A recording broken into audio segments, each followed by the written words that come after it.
morning, students. This is your Park Studies period and I am your teacher Mrs. Sunaila Kramer. آج ہم مطالعہ پاکستان کا پہلا باب پڑھیں گے. باب اول پاکستان کی نظریاتی اساس کہتے ہیں بنیاد کو. Ideological bases of Pakistan. Ideology سے نکلا ہے. ایڈیالوجی ایک فرانسیسی زبان کا لفظ ہے. ایڈیالوجی فرانسیسی زبان کا وہ لفظ ہے جس کا مطلب ہے نظریہ. ایڈیالوجی نظریہ اور ایڈیالوجیکل نظریاتی. پاکستان کی نظریاتی احساس. پاکستان ہم سب جانتے ہیں کہ پاکستان اپنے معاصر وجود میں آنے سے پہلے پاکستان اور ہندوستان دونوں ایک ہی ملک تھے اور یہ پاک و ہند کہلاتا تھا. 14 اگست 1947 میں جب پاکستان اور انڈیا کو آزادی ملی تو اس کے ساتھ ہی 20ویں صدی میں بہت سی اقوام ایسی تھیں جنہیں آزادی نصیب ہوئی اور بہت سی خود مختار اور آزاد مملکتیں دنیا کے نقشے پر ابھریں. لیکن پاکستان ان سب مملکت یا ان سب اقوام میں اس لیے بنیادی اور ایک منفرد مقام رکھتا ہے کہ اس کی بنیاد ایک نظریے پر تھی اور وہ تھا نظریہ اسلام یا دین اسلام. باقی تمام جتنے بھی ممالک آزاد ہوئے تھے وہ رنگ نسل زبان یا علاقے کی بنیاد پر تخلیق ہوئے تھے. لیکن پاکستان وہ واحد ملک تھا جس کی وجود کا سبب اس کا نظریے کی اساس دین اسلام تھی. یعنی کہ یہ فیصلہ ہوا تھا کہ وہ لوگ جن کا جو مذہب کے اعتبار سے جن کے رسم و رواج ایک جیسے ہیں ان کے لیے ایک الگ ملک بنایا جائے اور وہ وہاں پر تمام مسلمان رہیں. اسی بنیاد پر پاکستان کا معاصر وجود میں آیا تھا. اب ہم دیکھتے ہیں کہ یہ نظریہ دین اسلام ہے کیا. جو مسلمانوں کی نظریہ دین اسلام وہ ہے جو مسلمانوں کی زندگی کے تمام شعبوں میں رہنمائی کرتا ہے. اسلامی نظریہ حیات انسانی زندگی کے تمام پہلوؤں کا احاطہ کرتا ہے. یعنی کہ وہاں پر دین اسلام میں انسانی زندگی کے تمام پہلوؤں کا سلوشن ہے. تمام پہلوؤں کو وہ نظر میں رکھتا ہے. یہ معاشرتی، اخلاقی، سیاسی، مذہبی اور معاشی شعبوں کے حوالے سے بنیادی اصولوں کا حامل ہے. اسلامی نظام میں قرآن پاک اور حضور نبی اکرم صلی اللہ علیہ وسلم کی سنت اور احادیث پر استوار ہے.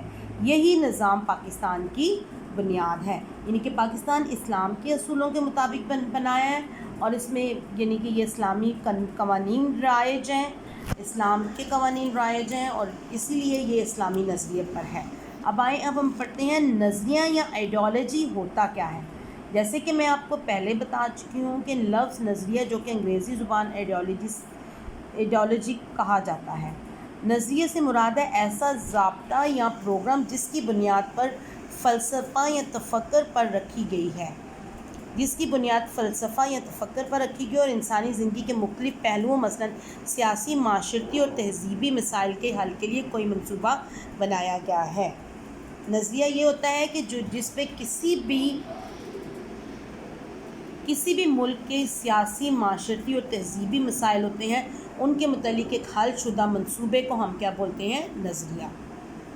اب یہ لکھا ہوا ہے کہ ورلڈ انسائکلوپیڈیا میں نظریے کی روح سے ہے کہ نظریہ سیاسی تمدنی اصولوں کا مجموعہ ہے جس پر کسی بھی قوم یا تہذیب کی بنیادیں استوار ہیں. ایک اور نظریہ کی ڈیفینیشن یہ ہے کہ یہ ڈاکٹر جارج براؤس کے الفاظ ہیں. ڈاکٹر جارج کے مطابق عام زندگی کا ضابطہ یا کوئی بھی پروگرام جس کی بنیاد فکر اور فلسفے پر استوار ہو آئیڈیالوجی کہلاتی ہے. اب نظریے کے ماخذ کیا ہیں؟ سورسز. ماخذ کس کو بولتے ہیں؟ سورسز کو. کہ سورس کیا ہیں؟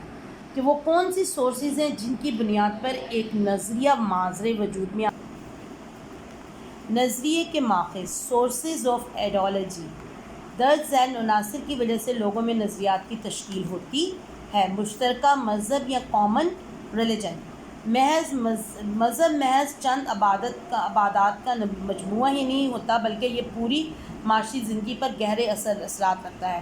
ہر مذہب کے نے سماجی تعلقات کو محض نظریات کی روشنی میں استوار کیا. مثلاً یورپ نظریہ حسائیت کے تحت، جاپان نظریہ بدھ مت کے تحت، اور ہندو نظریہ ہندوازم کے تحت، اور مسلمان نظریہ اسلام کے تحت زندگی ظاہر کرتا ہے. اس کا مطلب یہ ہے کہ مختلف اقوام جو سی ہیں مختلف مذاہب سے کے نظریے پر چلتی ہیں. جیسے کہ یورپ ہے جن میں انگلینڈ اور دوسرے ملک پائے جاتے ہیں. یورپ میں انگلینڈ ہو گیا، فرانس ہو گیا، باقی دوسرے ممالک ہو گئے. وہاں پہ کون سا پایا جاتا ہے؟ عیسائیت. جاپان میں کون سے نظریے کی بنیاد ہے؟ بدھ مت. اور ہندوستان میں کون سے؟ جو ہندو مذہب سے تعلق رکھتے ہیں، اس لیے اس کا نام کیا ہے؟ ہندوستان. کس مذہب کے نظریہ وہاں پہ چلتے ہیں؟ ہندوازم چلتا ہے. اور پاکستان جو کہ ہمارا اسلامی ملک ہے، وہاں پر کس کا نظریہ چلتا ہے؟ اسلام کا، دین اسلام کا. مشترکہ نسل سے مشترکہ نظریات جنم لیتی ہیں. ایک ہی نسل کے لوگوں میں ہمدردی، اخوت کے جذبات کا پروان چڑھنا عین فطری ہے. ہم نسلی ایک مضبوط بندھن ہے جو مشترکہ نظریات کے باعث انسانوں کو خونی رشتوں سے منسلک کرتے ہیں. مشترکہ نسل بھی ایک نظریے کے لیے بہت اہم سورس ہے. جو ایک ہی نسل کے لوگ ہوتے ہیں وہ ایک دوسرے کے ساتھ ہمدردی رکھتے ہیں، اخوت کا اظہار کرتے ہیں، اور ایک دوسرے کا خیال رکھتے ہیں، ایک دوسرے کے ساتھ مضبوط بندھن میں بندھے ہوتے ہیں. نیکسٹ ون ہے مشترکہ زبان اور رہائش. زبان ہی کے ذریعے لوگ جذبات اور احساسات اور خیالات دوسروں تک پہنچاتے ہیں، جس سے نئے نظریات تشکیل پاتے ہیں. لوگوں کے طور طریقوں اور نظریات میں یکسانیت کا کافی حد تک مشترکہ رہائش کا محرون منت بھی ہے. اب یہ جو آپ کی زبان ہوتی ہے، ہم ایک دوسرے کو اگر ہماری زبان فار ایگزامپل جیسے کہ ہم اردو ہیں، ہماری زبان، ہماری قومی زبان اردو ہے. اس کے علاوہ ہماری بہت سی علاقائی زبانیں ہیں جیسے پنجابی، سرحدی، پنجابی پشتو وغیرہ اور سندھی وغیرہ. ایک دوسرے کی اگر ہم ایک دوسرے کے احساسات اور جذبات کا اظہار کس کے ذریعے کرتے ہیں؟ زبانوں کے ذریعے کرتے ہیں. زبان کے ہی ذریعے اگر ہماری ایک جیسی زبان ہوگی، ہم ایک دوسرے کے احساسات کو سمجھیں گے، دوسرے کی بات کو سمجھیں گے. تو اس لیے نظریے کی جو تیسری سورس ہے وہ کیا ہے؟ زبان. کہ اگر آپ کی زبان مشترک ہوگی تو آپ کے جذبات، احساسات اور خیالات میں آپ آسانی سے ایک دوسرے تک پہنچا سکتے ہیں. دوسرا ہے مشترکہ سیاسی مقاصد. اگر آپ لوگوں کے سیاسی مقاصد بھی مشترکہ ہوں گے، آپ کا نقطہ نظر آزادی کے متعلق اور ملک کی ترقی کے متعلق اور ملک کو مضبوط بنانے کے متعلق ایک جیسا ہوگا، تو یہ بھی سورس ہے کس کی؟ آئیڈیالوجی کی. نیکسٹ ون ہے مشترکہ رسم و رواج. مشترکہ رسم و رواج بھی ہماری جو آئیڈیالوجی ہے اس کو بنانے میں بہت اہم کردار ادا کرتی ہیں. اب دیکھیں پاکستان میں رہتے ہوئے جیسے پاکستان کے رسم و رواج ہیں وہ ایک جیسے ہیں. تمام جو لوگ یہاں پہ رہتے ہیں ان کے تقریباً تمام کے رسم و رواج ایک رکھتے ہیں. شادیاں ہم ایک جیسی کرتے ہیں، شادیوں کے ہمارے رسم و رواج ایک جیسے ہیں. لوگ جب مر جاتے ہیں تو کفن اور دفن کے رسم و رواج ہمارے ایک جیسے ہیں. اور پھر خوشی اور غمی کے رواج ایک جیسے ہیں. ہم عیدیں سیلیبریٹ کرتے ہیں. یہ سب چیزیں کس میں آتے ہیں؟ رسم و رواج میں. اب مشترکہ رسم و رواج یا کامن کسٹمز بھی کسی نظریے کے ماخذ میں یا سورس آف آئیڈیالوجی میں بہت اہم کردار ادا کرتی ہیں.